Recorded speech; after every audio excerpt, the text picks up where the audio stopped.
That mess on your desk. Psychologists studied it. Staying up till 2 a.m.? Studied.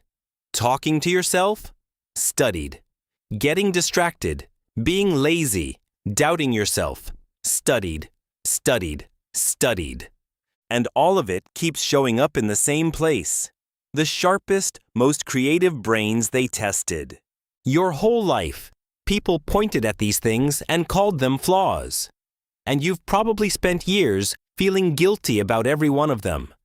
But some of the traits you've been apologizing for might be the strongest evidence of how intelligent you actually are. So here are 7 flaws that are secretly signs of high intelligence. Count how many are yours and stay for the last one, because it's the one almost everyone gets backwards. Flaw number 1. Your desk is a disaster. Papers everywhere. 17 browser tabs open. A system that makes sense to absolutely no one but you. People see mess and assume a messy mind. But researchers at the University of Minnesota ran a now famous experiment. They put people in tidy rooms and messy rooms and gave them creative tasks. The messy room group consistently produced more original, more interesting ideas. A disorderly environment seems to loosen the brain's grip on convention. It nudges you toward new connections instead of tidy, expected ones. Order helps you follow rules. Mess helps you break them. And breaking them well is what creative intelligence looks like. Flaw number 2. You can't go to bed on time. While everyone else is asleep, your brain decides it's time to come alive. You've been called undisciplined for it, but multiple studies have found a curious pattern. People who score higher on intelligence tests tend to drift toward later bedtimes. The night owl schedule. One theory is that seeking out novel patterns, including unusual schedules, comes easier to more curious, exploratory minds. It's not proof that staying up late makes you smart.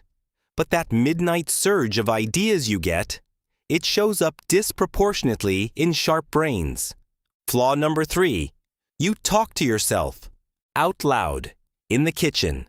In the car. People joke that it's the first sign of madness, but the research says nearly the opposite. In one experiment, people searching for objects found them significantly faster when they said the name out loud. Speaking to yourself sharpens focus, loads your working memory, and helps your brain organize a plan. Kids do it naturally when they're learning, and adults who keep doing it are simply using one of the brain's oldest thinking tools. That's not madness. That's a mind coaching itself.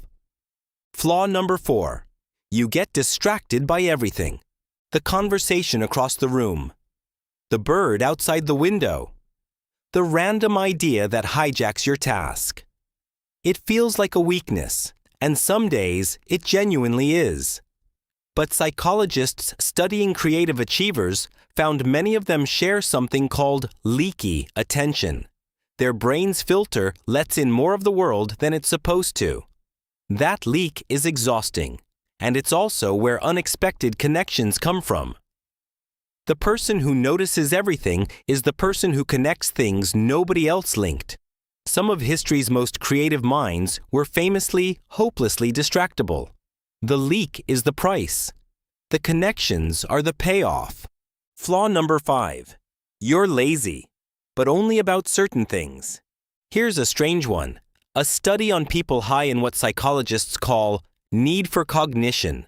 Deep thinkers who love working through ideas found they were physically less active than doers. They spend more time still, lost in thought. From the outside, that looks like laziness. From the inside, it's a brain that prefers running marathons internally. And there's a second layer. Smart laziness is often efficiency in disguise. The person who finds the 2-hour shortcut for the 8-hour task isn't lazy. They're optimizing. If you refuse to do things the hard way when a smarter way exists, that's not a character flaw. That's engineering. Flaw number 6. You swear too much. People assume a foul mouth means a limited vocabulary, that you curse because you can't find better words. Researchers actually tested this. They measured how many swear words people could generate, then measured their overall verbal fluency. The result flipped the stereotype. The people who were best at swearing also had the largest vocabularies overall. Swearing fluency rises with language fluency. A well-placed curse isn't the absence of vocabulary, it's a demonstration of it. And flaw number 7, the one everyone gets backwards. You doubt yourself. You second-guess your work. You assume others know more. You feel like you're somehow fooling everyone. Meanwhile, the least competent people you know seem supremely confident. That's not your imagination.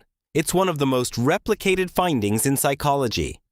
People with low ability consistently overestimate themselves because they lack the skill to see their own gaps. And the reverse happens too. The more you actually know, the more clearly you see how much you don't. So that self-doubt you carry, it often comes from seeing the full size of the problem, something only a capable mind can do. The fools are certain. The intelligent are full of doubt. It's almost a law of nature. Now, let me be honest with you, the way this channel always tries to be. These are correlations from group studies, not a diagnosis.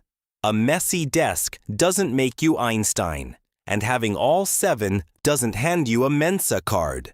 Plenty of brilliant people are tidy, early rising, and confident. The real point is this: the traits you've been told are character defects. The mess, the late nights, the self-talk, the doubt are not the shameful weaknesses people made them out to be. In sharp minds, they show up again and again because they're often side effects of how a fast, curious, deep processing brain actually runs. So stop apologizing for all of it. The mess might be your creativity. The 2 a.m. energy might be your curiosity. And the doubt might be the clearest sign of all that you see further than most. So, how many of the 7 are you? Drop your number in the comments. I read everyone. And be honest about the swearing. If this made your brain itch in the best way, that's exactly what this channel is for.